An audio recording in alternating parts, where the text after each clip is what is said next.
বিসমিল্লাহির রহমানির রহিম।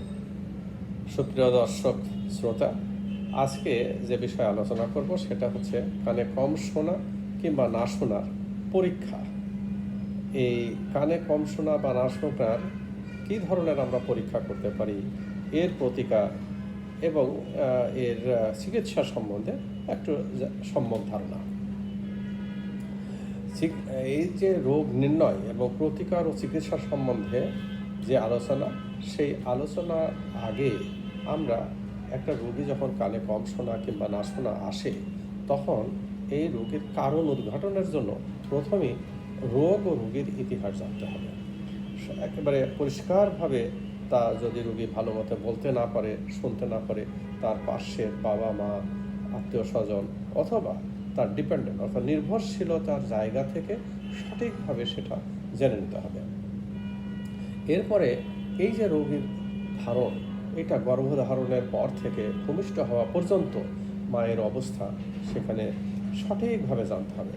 যেমন এই তার মায়ের কোনো বহুমূত্র ছিল কিনা, ভাইরাসের কোনো সংক্রমণ ছিল কিনা, জন্ডিস ছিল কিনা, ব্রেনের কোনো প্রদাহ মেনিনজাইটিস যেটা সেটা ছিল কিনা ইত্যাদি।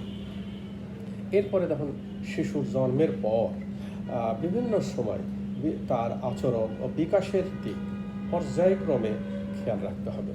যেমন তার ওজন বৃদ্ধি হচ্ছে কিনা, এবং জন্মের পরে তার ওজন যেটা লো বার্থ ওয়েট বলা হয়, ওজন কম ছিল কিনা, তার বিকলাঙ্গতা আছে কিনা অর্থাৎ অঙ্গের কোনো তারতম্য সেটা ছিল কিনা। এরপরে আর একটা কারণ হচ্ছে শব্দ দূষণের প্রভাব। এটা হচ্ছে মায়ের ব্যাপার এবং শিশুর জন্মের পরে দেখা গেল। এরপরে এই যে আমাদের শব্দের একটা দূষণ, সেই শব্দের দূষণের প্রভাবটা কেমন ছিল, শিল্প কারখানায় কাজ করে কিনা, এই হাট বাজারে চলার সময় সে শুধু হাট বাজারে আছে কিনা।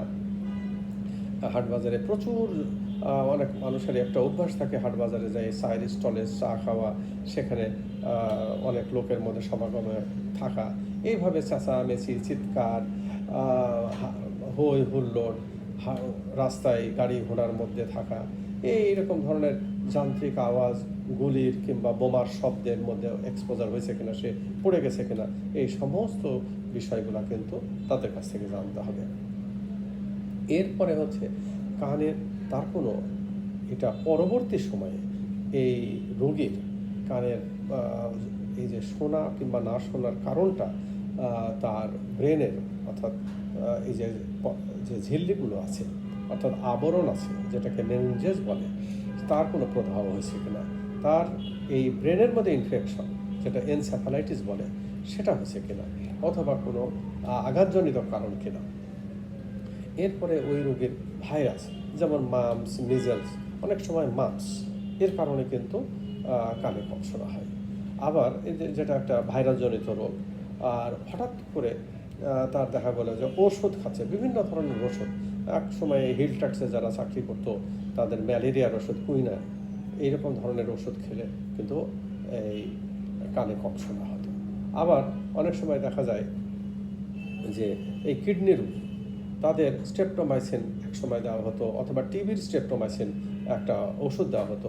সেই সমস্ত ওষুধে অনেক সময় কানের মধ্যে কানে কম শোনা সেটা দেবে। এই জন্য ভালো মতো রেখে দিতে হবে যে ঔষধের কোনো পার্শ্ব প্রতিক্রিয়া হয়েছে কিনা।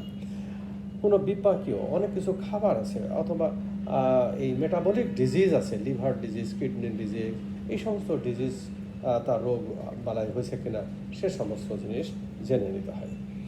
আর একটা হচ্ছে একটা কানের মধ্যেই আছে, যেটা এই কানের মধ্যে অনেকগুলি ক্যানাল আছে, এটাকে সেমি সার্কুলার ক্যানাল বলে, ভেস্টিবুল বলে।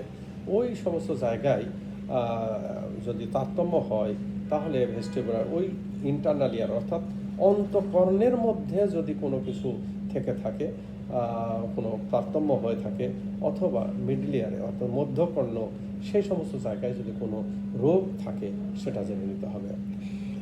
আবার দেখা যায় যে হেড ইনজুরি, এই যে রাস্তাঘাট চলার সময় অথবা রোড ট্রাফিক অ্যাক্সিডেন্ট অথবা যে কোনো কারণে মারামারি হোক, যেটাই হোক না কেন, যদি আঘাত লাগে, ব্রেনে আঘাত লাগে, কানের যদি ফ্র্যাকচার হয় হাড়ের মধ্যে, তাহলে কিন্তু কানে কম শোনে।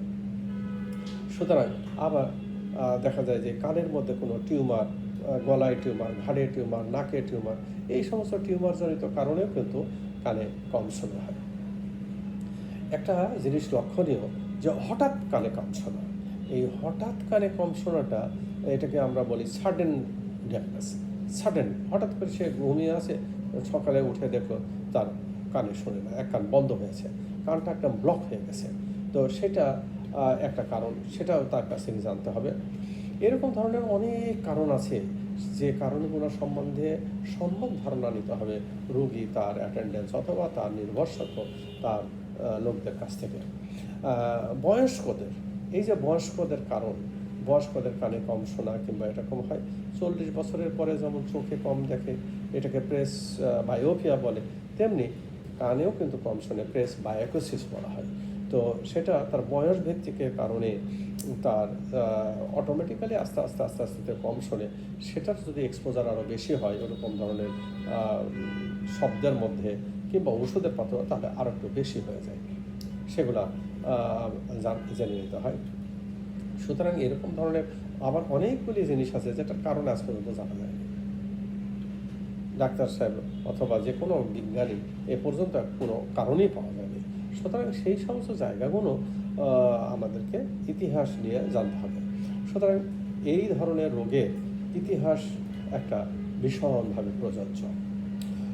পরীক্ষা প্রয়োজন অনুযায়ী এখন আমাদের এই পরীক্ষা, সব পরীক্ষাই কি আমরা করতে পারবো না, যে কোনো দরকার সেই পরীক্ষাটাই আমাদেরকে করতে হবে। অর্থাৎ ওই ইতিহাস নিয়ে রোগটা নির্ণয় করে কানটার পরীক্ষা, কানের মধ্যে পরীক্ষা, এই যে অটোস্কোপ বলি আমরা, কানের দেখার যন্ত্র অথবা নাক কান গলা পুরোটাই দেখতে হবে, ব্রেনে সমস্ত কিছু দেখে। এটা অফিস প্রসিডিওরে চেম্বারে বসেই একজন নাক কান গলা বিশেষজ্ঞ কানের ভিতরটা দেখতে পায় এবং কানের মধ্যে কোনো কিছু আছে কিনা সেটাও বুঝতে পারে। আর যদি এরপরে না থাকে তাহলে কানের একটু দূরবর্তী পরীক্ষা করতে হয়। সেই পরীক্ষাগুলো বাইরে কতগুলি পরীক্ষা আছে, যেমন পিওর টন অডিওমেট্রি বলে একটা পিটিআই, কথায় কথায় বলে, বাইরে একটা অডিওমেট্রি, একটা মেশিন দিয়ে করা হয় এবং সেই মেশিন দিয়েই কানে কতটুকু শুনে কম শুনে বোঝা যায়। আর একটা জিনিস খুব হরহামেশা দেখা যায়, যেমন ধরেন বিমানের থেকে নামলাম, কানটা হঠাৎ করে ব্লক হয়ে গেল, অথবা অল্টিটিউডের উপরে গেলাম, কানটা ব্লক হয়ে যায়। এই কানটা ব্লক হয়ে গেলে অনেক সময় হয় কি, কানের মধ্যে পানি জমে যায়। অর্থাৎ এই যে কানের সাথে নাকের যে একটা শ্রুতি নালী আছে, সেটার বন্ধ হওয়ার কারণে কানের মধ্যে পানি জমে। সেই পানিটা অথবা কানের মধ্যে হাড়গুলা নষ্ট হয়ে গেছে কিনা, কানের মধ্যে সাধারণত বাতাস থাকে, আমরা আগে আলাপ করেছি, এই বাতাসটা রিপ্লেস হয়ে যায় ফ্লুইড দিয়ে। সেইটা যদি হয় তাহলে ভিতরে এই যে পর্দা এবং তার ভিতরটা মুভমেন্টটা কমে যায়। এইটা দেখার জন্য একটা টিম্পানোমেট্রি করা হয়, সেটার কানের প্রেশার মাপার যন্ত্র, সেইটা পরীক্ষা করে দেখতে হয়। এছাড়াও কানের আরও অনেক কিছু পরীক্ষা আছে, সেই পরীক্ষাগুলো করতে হবে।